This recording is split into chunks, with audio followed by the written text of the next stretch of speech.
Welcome back, and thank you especially for listening during this spookiest time of the year. Speaking of spooky, what is witchcraft exactly?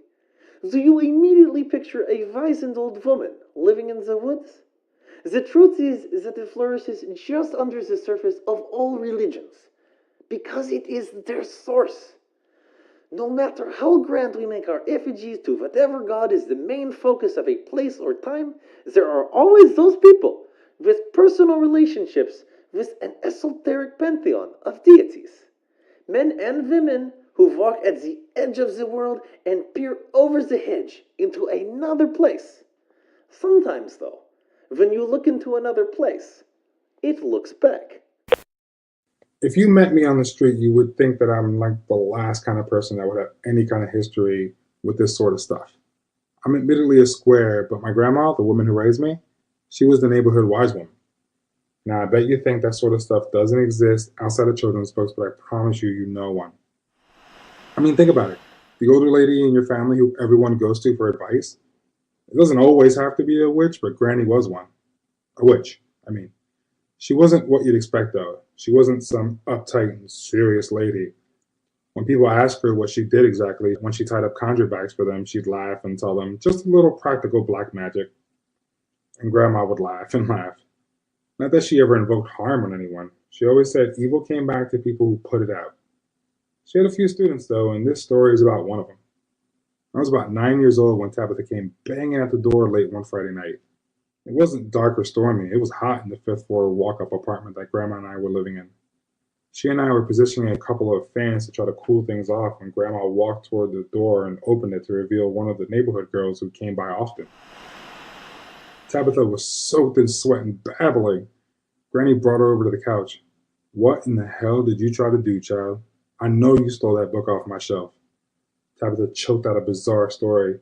After her boyfriend left her, she built a figure of wax and put a knot of his and her hair together and about 6 drops of blood into it. I wanted to bring us back together. Gran was livid.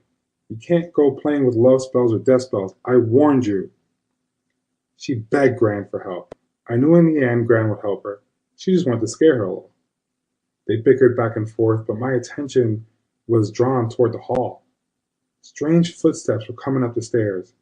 I walked closer to the door. Each step was like a wet smack against the ancient stone steps of our pre-war apartment. I crept closer, dragging the metal chair from the dinette so I could get my eye up to the peephole. The chair made a loud scraping sound and Grandma called out to me. I put my eye to the peephole just as the thing got to our landing. It was in the shape of a man, but not an especially tall one, but powerfully built. But it wasn't made of flesh and bone. It was like layers of white wax and long hair matted with blood. A disgusting creature. But it moved slowly. I scrambled to engage as many locks and bolts as latches as I could. I turned quietly to see that my grandmother had crept up behind me. "There's something out there." She swung her head back to Tabitha. "This is your fault, so you're going to help me. Get the big pot boiling on the stove." She turned to me. "Baby boy, I need your help too. Use the fire escape to get up to the roof. Granny needs that big bag of birdseed. We got to distract it." Tabitha and I did as we were told, and Grandma told me that I was going to open the door quickly when she was going to throw the bag of birdseed out the door. "We have to get rid of this, but it's going to take a half an hour to brew up the right elixir." Gran said, "I've seen this before. We can distract it. If we spill grain in front of it, it will be compelled to count all the pieces. I think this bag ought to keep him from wandering off. Now be careful. This thing is going to do who knows what to Tabitha, so we need to do this quickly. You undo all the locks except one. Then I'll throw the seed out and we both close the door and lock it up. 1, 2, 3. I don't think I ever moved so fast in my life. After we caught our breath, we peered out the peephole, and Gran was right. The disgusting homunculus was indeed counting each grain. The next few hours, Gran and Tabitha worked at the stovetop. We repeated our quick work with the door. This time, Gran and Tabitha throwing the pot of boiling elixir over the OCD-stricken creature. To be honest, I really began to feel bad for it. Can't we just leave it, Gran? She responded, oh, hell no.